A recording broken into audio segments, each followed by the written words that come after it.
won't you just, now won't you just, so come on. We're cruising down 45. We're cruising down 45. So won't you take a ride? Just come on. With me, baby.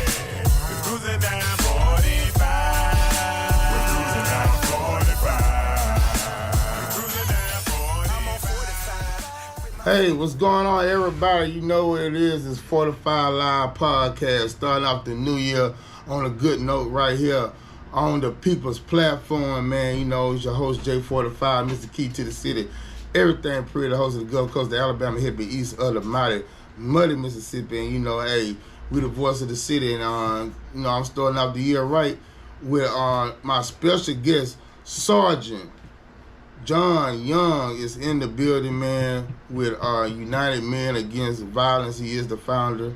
Thank you, sir, for coming on the show. No, thank you for having me, brother. Yeah, man, I've been seeing you on the news, and I like your advocacy, you know what I'm saying, against all this violence that be going on in the city and everything. You really try to get to the root of the problem. So we're going to ask him some questions, and, you know what I'm saying, tell us more about Men United Against Violence.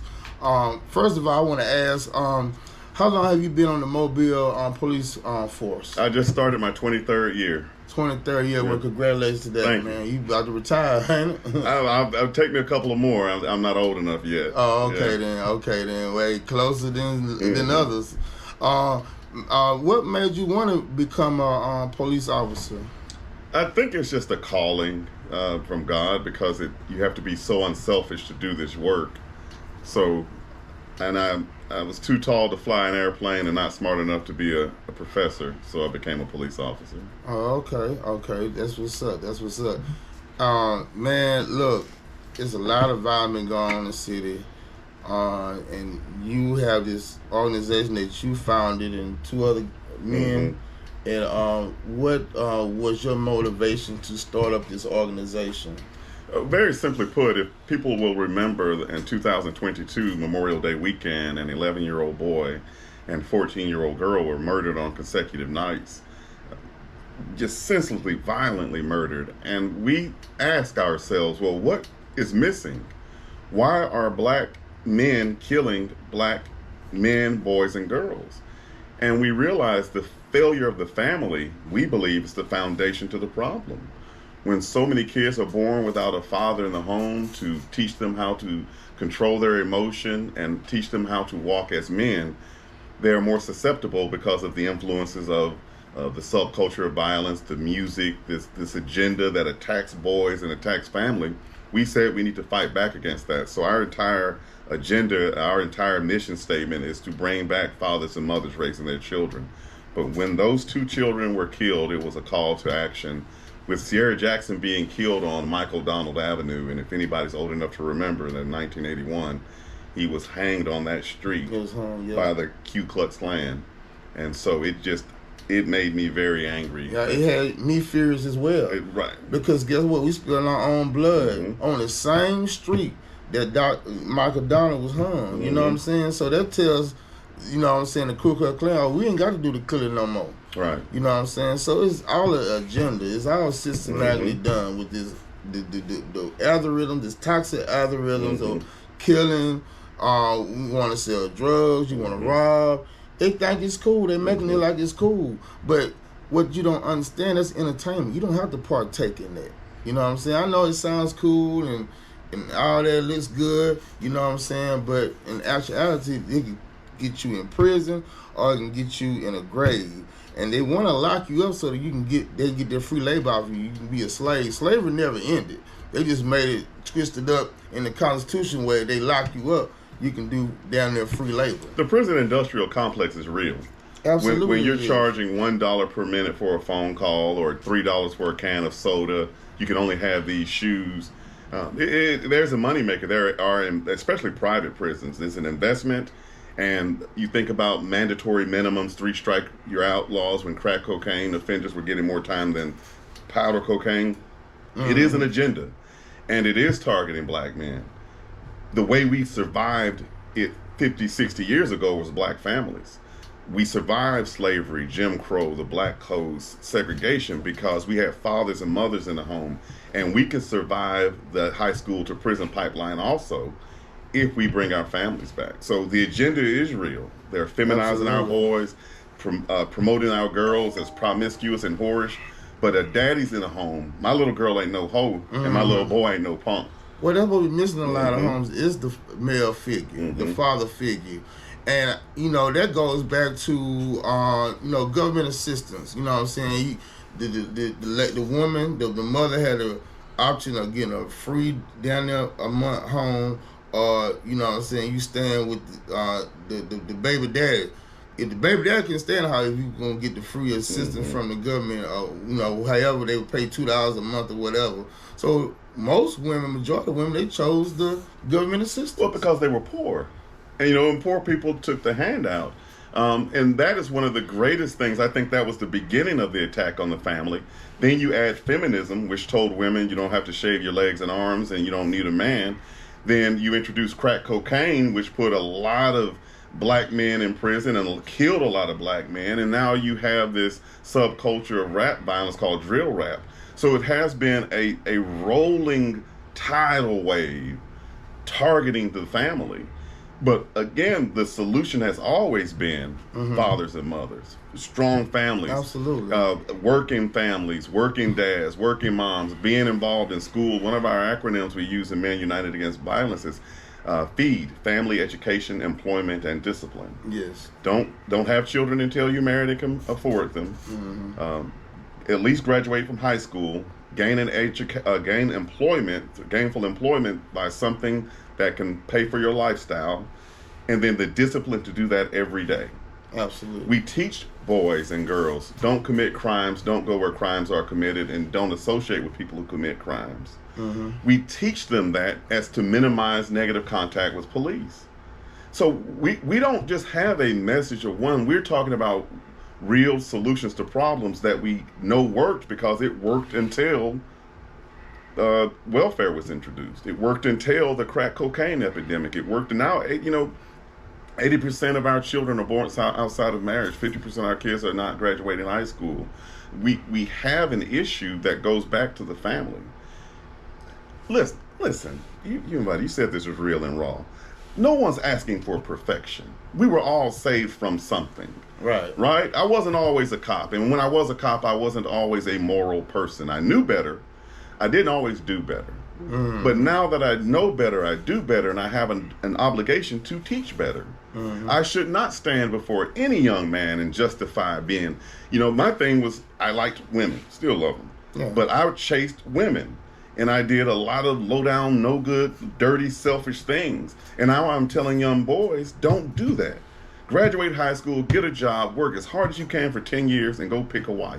Don't have children out of wedlock. Don't have, it's just that simple. How do you not go broke? Don't have children until you marry, can afford them. Graduate high school, stay out of the criminal justice system. You'll be fine. You'll be in middle class. And if you work hard enough for 10 years, you'll average 6 figures, be 6 feet, and have a six-pack. Absolutely. So I'm speaking from an experience of being selfish and low down and no good. God saved me from it, and now my message is to correct young men and saying, don't go the way I did.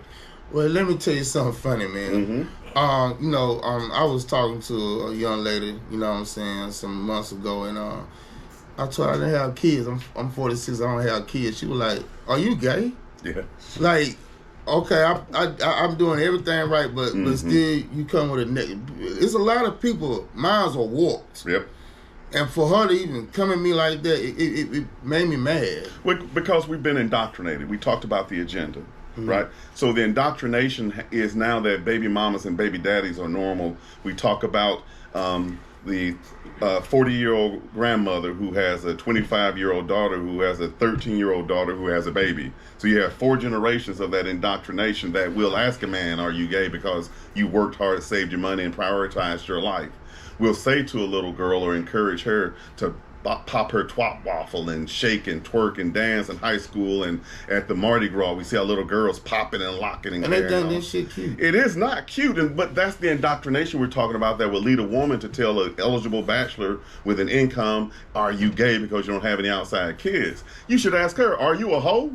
Mm-hmm. You know what I mean? But because that's the opposite side of it. And we have to Absolutely, fight it is. back against these stereotypes. I told you earlier, it's not all black people. We're not talking, Christ said, I'm going to the lost sheep of Israel. We're taking our message to the people that need to hear it. It is okay to not have children. Listen, young men, it's okay to not have children. It's okay to be a virgin. Don't let people pressure you into getting into a car, smoking dope, and driving around with a gun. Young ladies, keep your legs crossed and cross your legs. You don't have to go out here and hoe. You don't have to fight like a brute beast in the street. Be a lady. Let's get back to the principles. 45, this isn't new. This is how we grew up. We grew up seeing men who were men. We grew up seeing ladies, women who were ladies. There's a difference between a lady and a woman. We saw ladies in our church, in our school.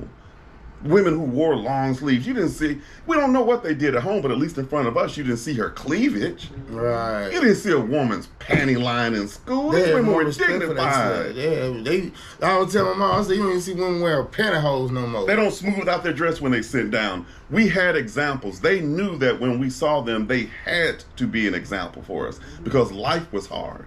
They were preparing us for life. That's what all I'm saying, 45, is we remember it. We just need to shout it louder. We have to be louder than the agenda. We have to teach our kids it's okay to read a book. Tell our kids they can be a nerd. Tell our little boys that they can like science. Tell our little girl she can play the flute. Tell our kids they can go outside and ride bicycles and skateboards. You don't have, driving here, I can't tell you how many cars I passed with marijuana just flowing out of the car. Just like These kids are young kids, 13, 14 years old, coming in reeking of marijuana. How the hell did we get here? We sold out our families. We sold them out, and all we're saying is let's get our families back. It will not be easy. I know what we're saying. It is not easy, but it must be done because in another 50 years, black marriage rates will be in the low teens. We're already mid-20s, maybe mid to high 20s. In another 50, we'll be down to low teens in black marriages. 10%. Like 11, 13%, something like that. It'll be low. But like I think they said in the 60s and 70s, 80%. Oh, easily 80%. Easily 80%.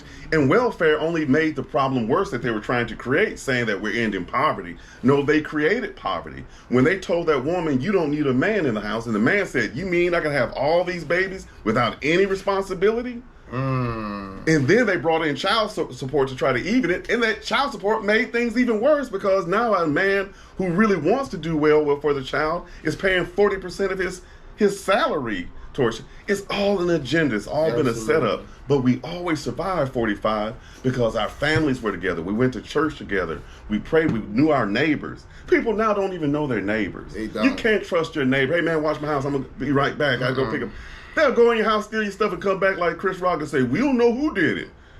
It's sad but true. Our grandmothers, we can't let our muddies go down the street anymore because somebody's going to knock her in the head or try to scam her. Instead of trying to help her with her groceries. You can't let somebody go over your daddy's house and change his tire because they're going to kick the door in. These girls come over there with push-up bras trying to gain your granddaddy out of his money. This is a sad state of affairs that we're in. And the only way we correct it is if we get back to family. Absolutely. That's it. But listen, who would argue with two black men sitting here saying, let's make stronger black families? How could that possibly? Every other ethnicity is doing it. Asians are marrying and having babies. Mexicans are marrying and having babies. White people are marrying and having babies. They don't promote baby mamas and baby daddies and thugging and slime time and dancing with guns and promoting marijuana uses. Their role models and people they put on the television aren't twopping their twat waffle or pointing guns and showing off. They're not doing those things. Why are we? Even in entertainment, you don't see the Caucasian. Talking about this pink and this brown. You know what I got a lipstick called gonorrhea. She needed her ass kicked. Somebody should find whoever raised her and kick their ass too. And guess what? It did good. Yeah, they sold it. Right. It was marketable. Isn't that insane? There is an agenda. There is an agenda attacking us. And we know who owns the record companies. It's not black people. It's not white people. We know who owns the company. That's right. and they're promoting this agenda towards us. We know who they call the guy that's behind all the music production, and we got to stop buying into it. We have to stop selling out for likes, clicks, and money. We have to get our I was family about back. to say that when we was coming, we didn't have social media. This social media is the devil. The park was If our you social let it. media, right? Right. Even on The Christmas, park, I didn't see right. any kids outside playing, and they're inside.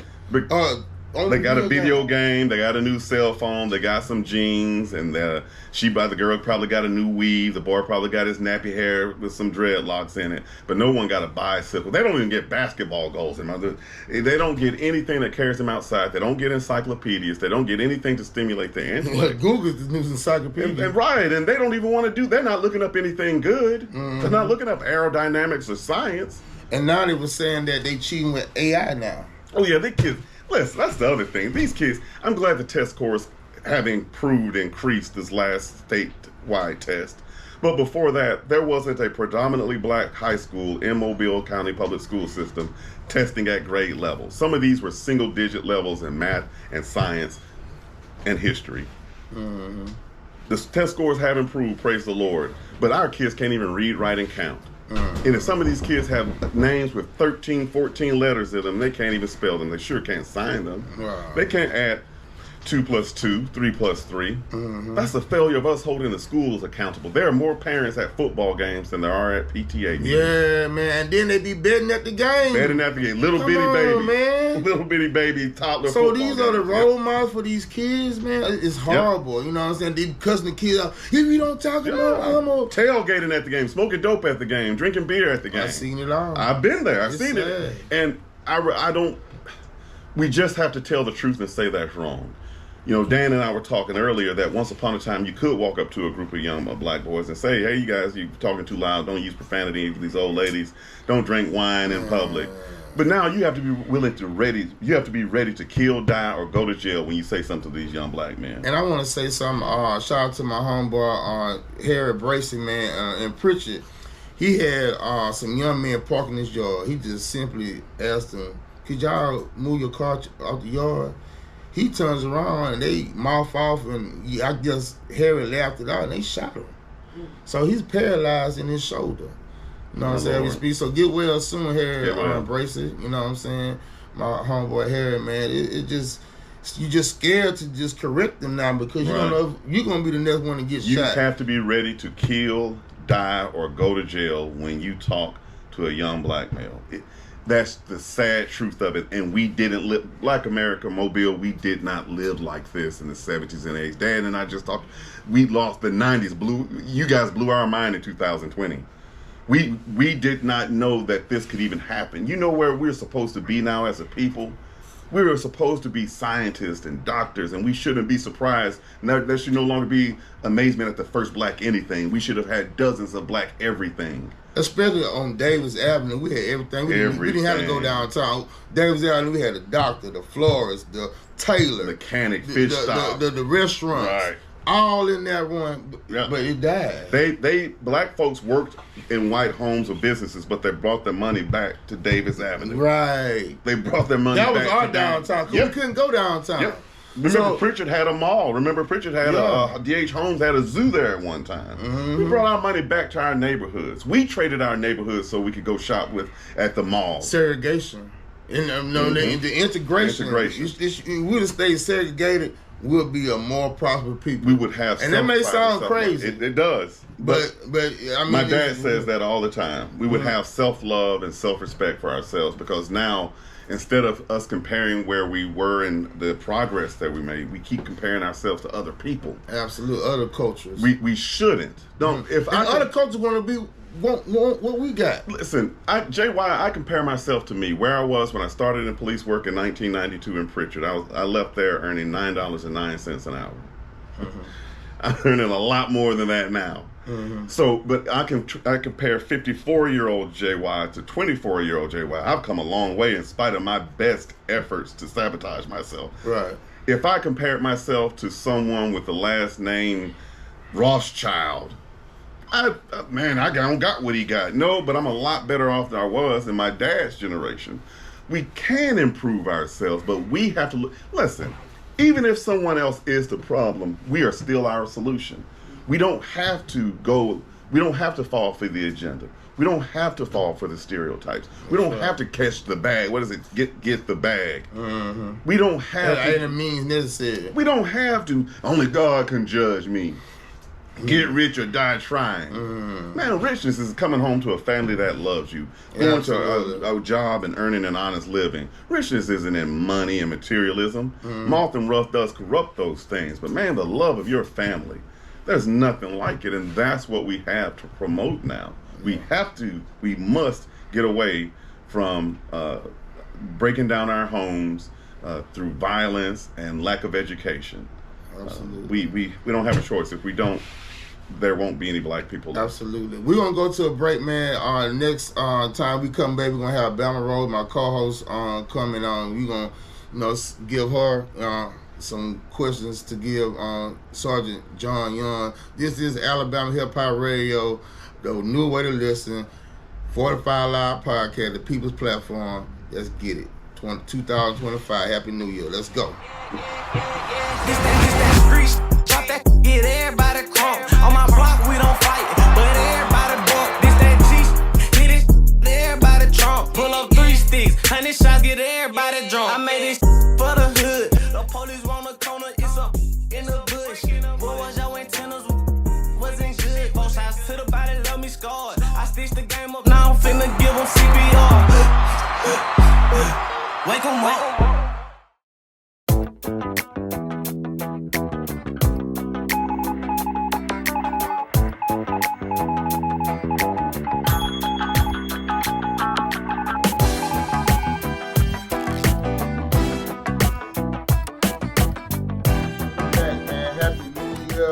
From Alabama Hip Hop Radio, a new way to listen, and 45 Live Podcast, the People's Platform. My co-host Bama Rose, the Eye Candy of the South, has finally made it.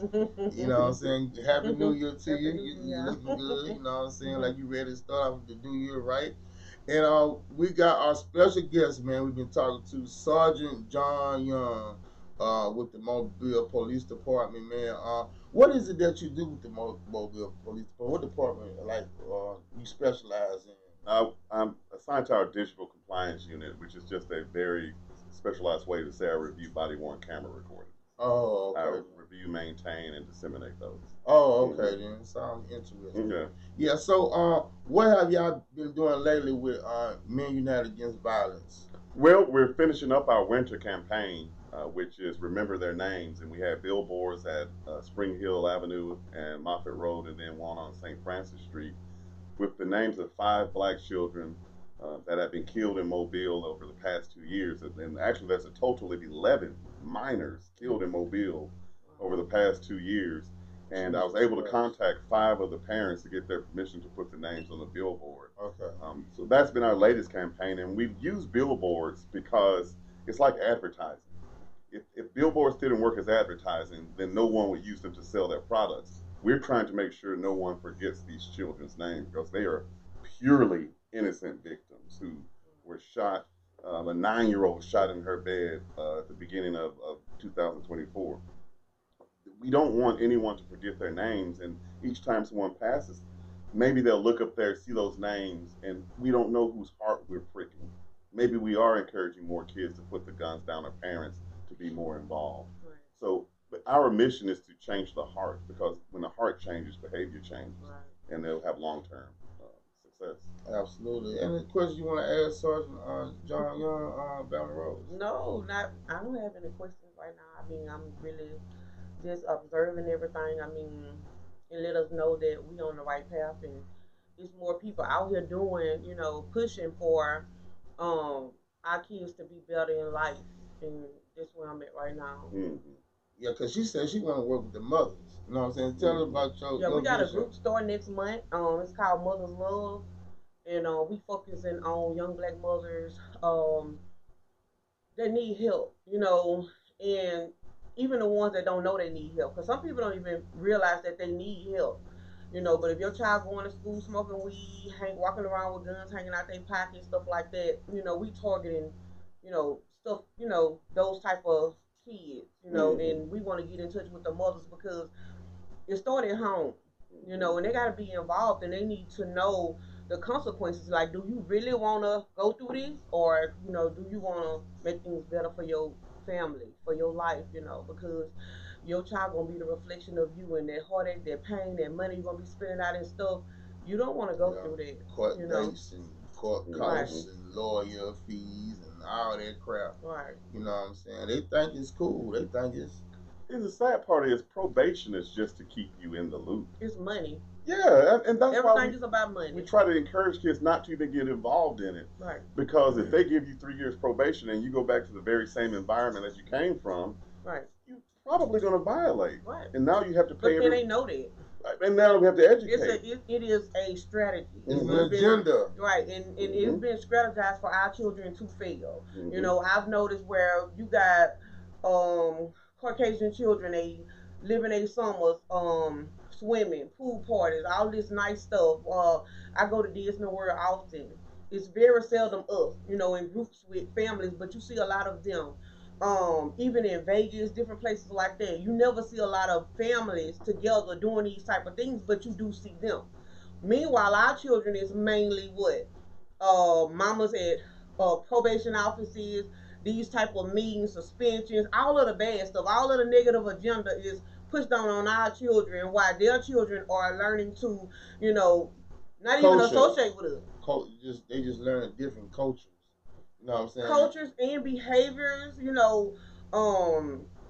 When I look at a lot of kids, they lost because a lot of children don't know. They only know what they're being taught. You know, what they see. Right. And if the mother is not telling them, hey, this is not right, then guess what they're going to do? They're going to do what they see everybody else doing.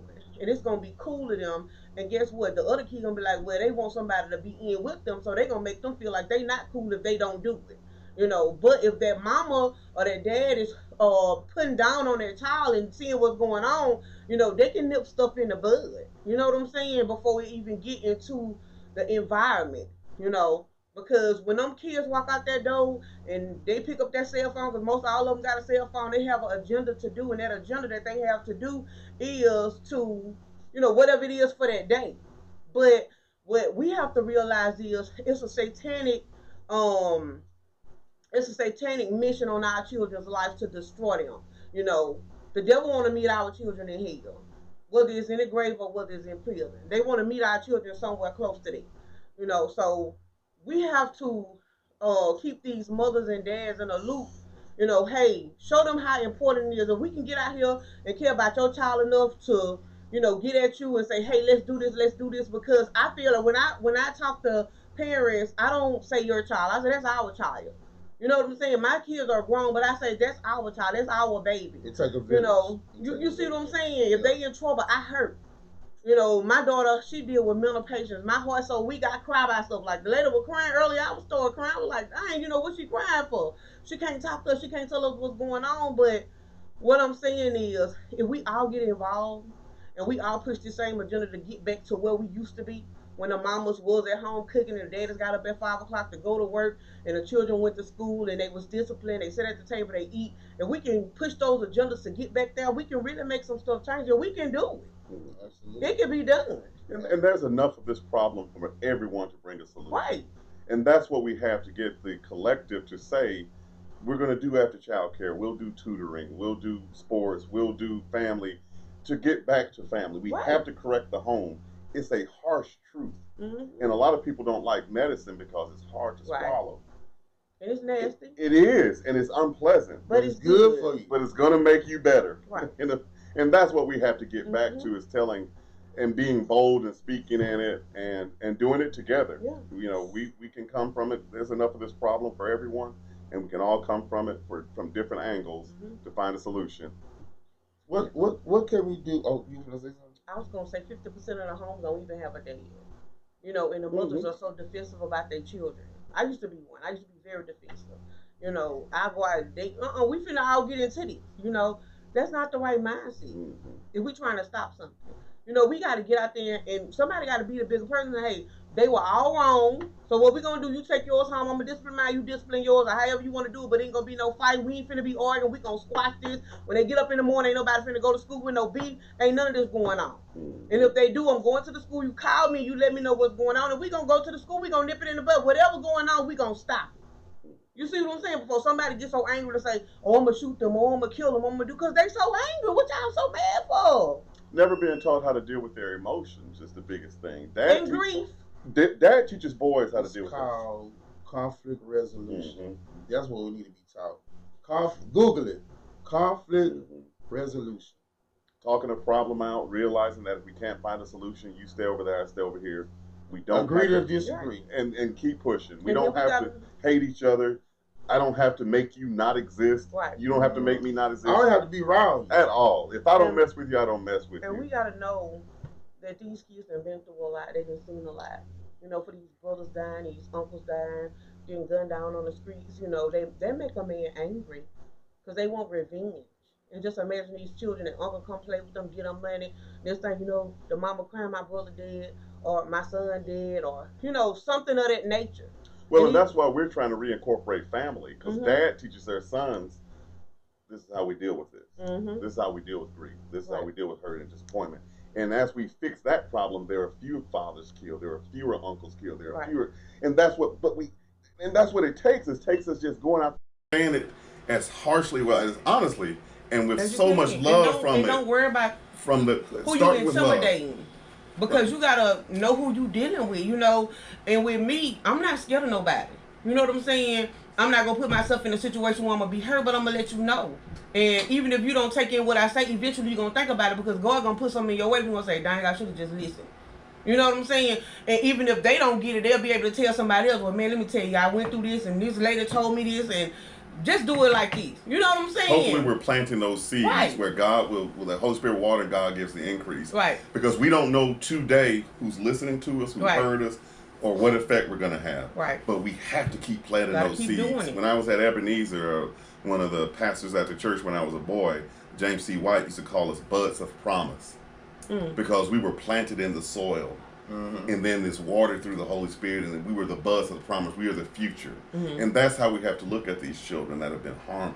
You're still, as long as you have breath in your body, there's still a chance, an opportunity to do better. Absolutely. Family, education, employment, and discipline. Absolutely, absolutely. What would you ask of the public to support your organization, Men Against Violence? The simplest thing to do is repeat our message. We never ask for money because we don't want people feeling like we owe them. But God has always provided for any It's needs that we nonprofit. have. Nonprofit. Okay. Nonprofit. So we never have fundraisers, but God has always provided for us. The best thing anyone can do is promote our message of family, education, and discipline. We have a website, Men United Against Violence, on Facebook. I try to do my best with keeping up with it, but I'm an old man. I'm not good at social media. My personal cell phone number is 251-513-4179.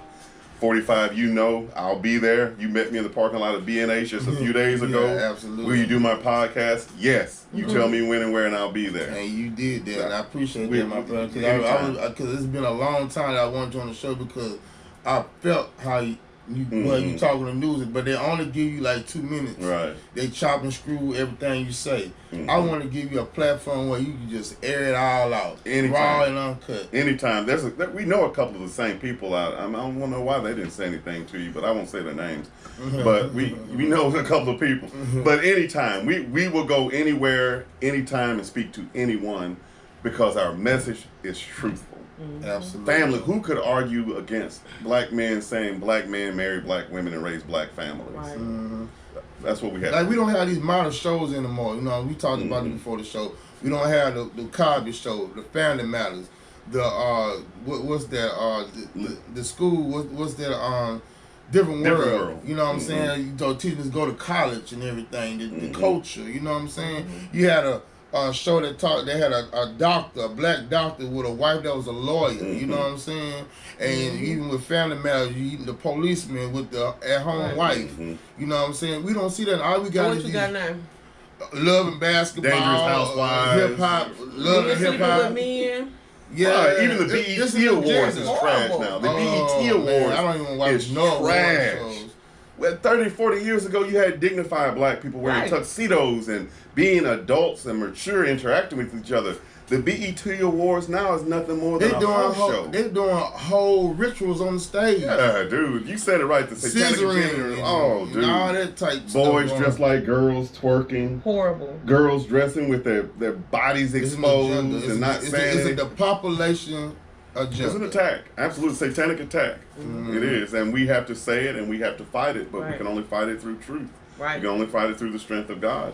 And it's a tough uphill climb. It is a battle, and it is a daily battle. Yep. Absolutely. But we're the soldiers, and we can't back up now. Absolutely. Can't stop. Yeah. You got any last words, Sergeant Young? No, just keep fighting. I often wonder if anyone's listening to me, but then I run into 45 at B&H just randomly. That was nothing but God. That was nothing but God. Right. You know, I'm giving him the glory for that. Amen. Let's just keep fighting, Mobile. This is our family. This is our city. And it's our future. No one else can do anything about it but us. Right. Absolutely. Well, I thank you, Sergeant John Young, for coming on the show. He is one of the founders of United Men Against Violence. And thank you, Bama Rose, you know what I'm saying, for finally coming on the show. Our Canada South, and I am your host. J-45 is the key to the city, everything pretty. The host of the Gulf Coast, the Alabama hippie east of the mighty muddy Mississippi. You are on Alabama Hip Hop Radio, a new way to listen. 45 Live Podcast, the people platform. We out of here. It's hammer time.